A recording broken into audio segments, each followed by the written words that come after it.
भाइयों नमस्कार। मैं सतीश पाल आपके समक्ष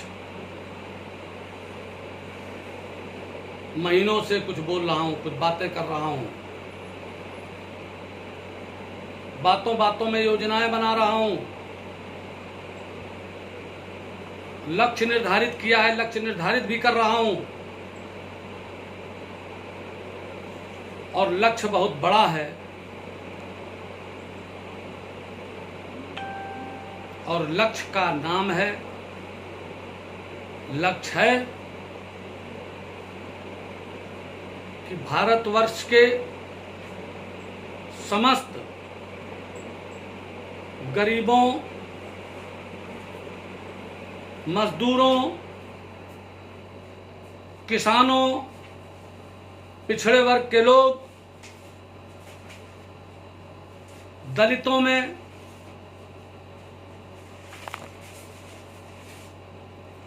और सवर्णों में भी जो गरीब लोग हैं,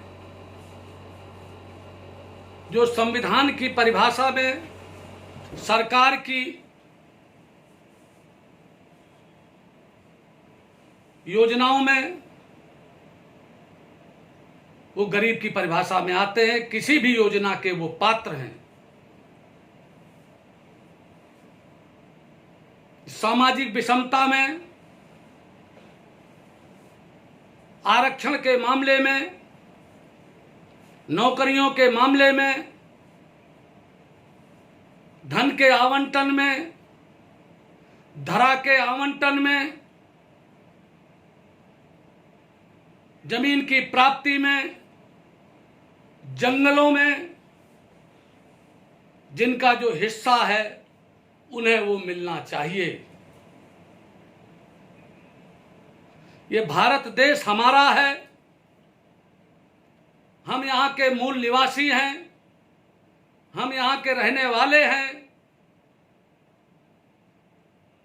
ऐसा एहसास करते हुए अपना जो कर्तव्य है उसका भी निर्वहन सुनिश्चित करें। हम लोग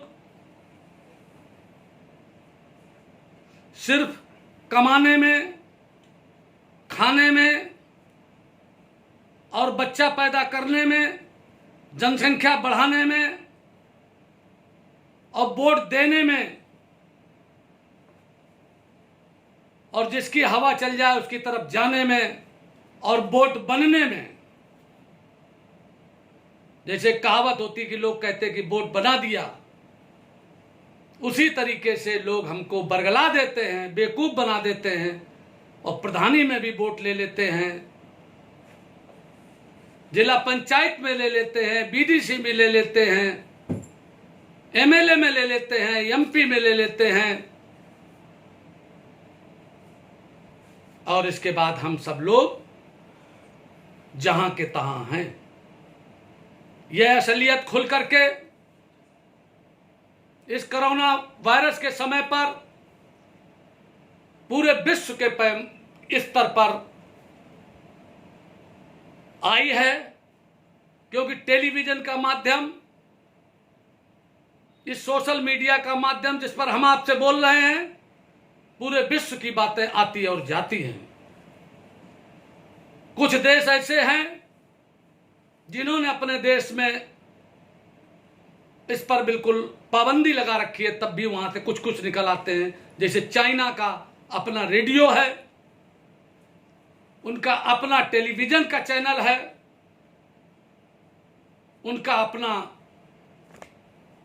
ये फेसबुक आईडी और व्हाट्सएप है, इसमें उनका अपना नेटवर्क है। दोस्तों, भारत जैसा उदारवादी देश और वैदिक धर्म को मानने वाले लोग, वैदिक धर्म, सनातन धर्म जो अब तथाकथित हिंदू धर्म है।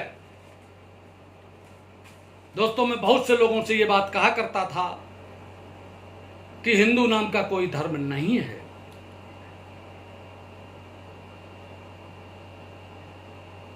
ये हिंदुस्तान है,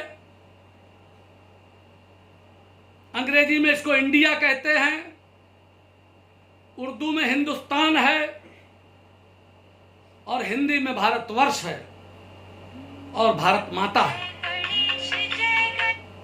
भारत माता है।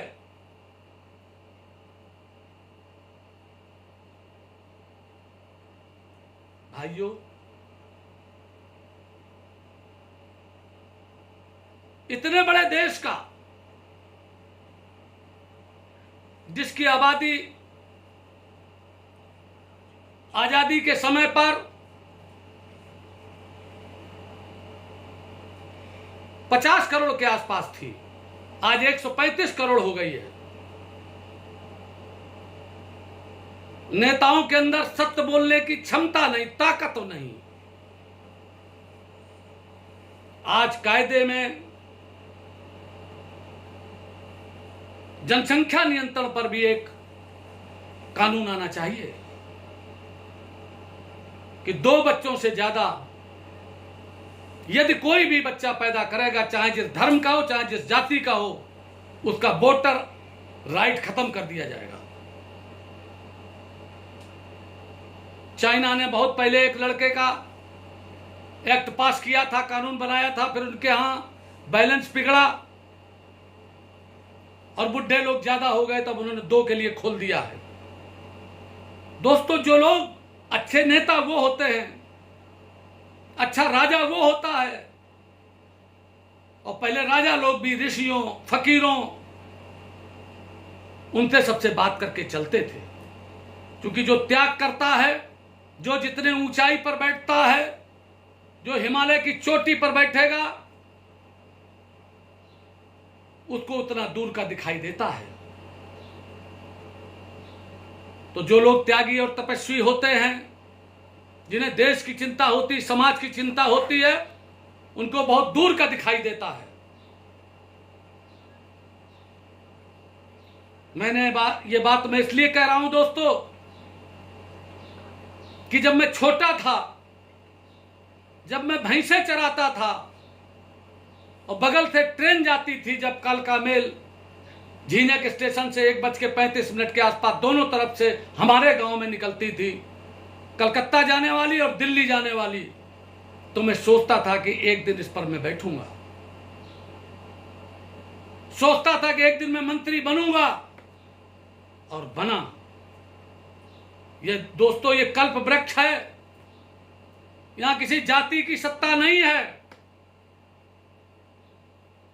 और 1947 के बाद 1950 में, जब से 26 जनवरी 1985 से जब से भारतीय संविधान लागू हो गया है, सिर्फ जातियों की जरूरत आरक्षण के नाम पर है, चुनाव लड़ने के नाम पर है, शेड्यूल कास्ट, शेड्यूल ट्राइब को और बैकवर्ड क्लास को। मंडल कमीशन लागू होने के बाद 1977 में उत्तर प्रदेश में जब रामनरेश यादव मुख्यमंत्री बने, तो उन्होंने जब बैकवर्ड को 15% रिजर्वेशन दिया, तब जाति की जरूरत पड़ी। आज भी दोस्तों, अब 10% जो सवर्णों के लिए आरक्षण हो गया है, उसमें अब सवर्णों के लिए भी जात की जरूरत पड़ेगी, और वो सर्टिफिकेट बनेगा और वो तहसीलदार बनाएगा। उसमें रिपोर्ट लगती है नीचे से, लेखपाल रिपोर्ट लगाता है। अगर उसकी रिपोर्ट गलत हो जाए, तो अगर उसकी शिकायत हो जाए, तो एक कमेटी बना दी जाएगी 3 सदस्यीय, और वो भी अगर गलत दे दे तो 5 सदस्यीय नहीं, और ऊपर जांच पे जांच, जांच पे जांच चलती है।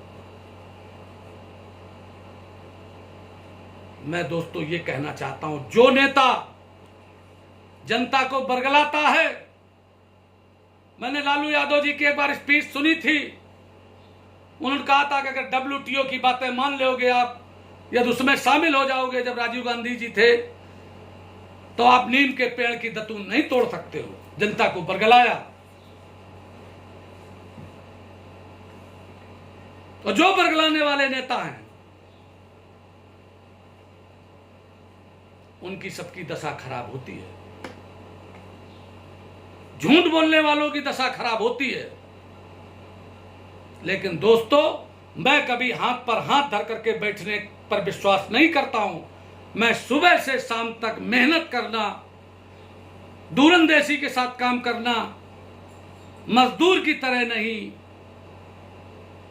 योजनाकार की तरीके से काम करना, मालिक की तरीके से काम करना, अपनी जिम्मेदारी समझना कि दोस्तों हमारी जिम्मेदारी है।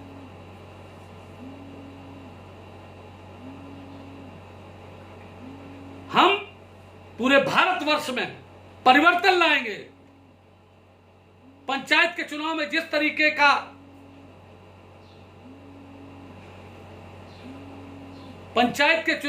तरीके का से बेईमानी हो रही है, भेड़ बकरियों के तरीके से लोगों का वोट बिकता है। जिला पंचायत में जिला पंचायत सदस्यों का वोट बिकता है 20 लाख 30 लाख रुपए में। बीडीसी का वोट बिकता है 5 लाख 2 लाख 3 लाख में। इसको सबको इसके खिलाफ संघर्ष करना है। और सिर्फ 5-6 महीने रह गए हैं और बिहार की तर्ज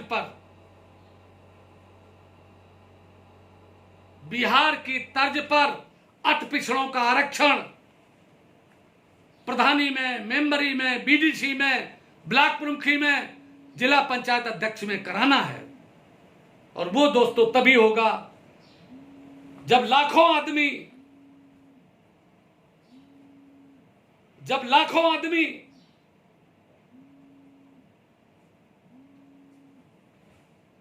लखनऊ में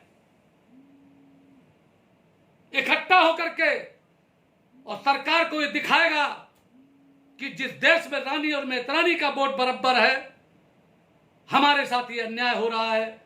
20 आप उठा के देख लीजिए जो इस समय पर पिछड़े वर्ग के लिए आरक्षित सीटें हैं, उसमें कौन बिरादरी के लोग हैं।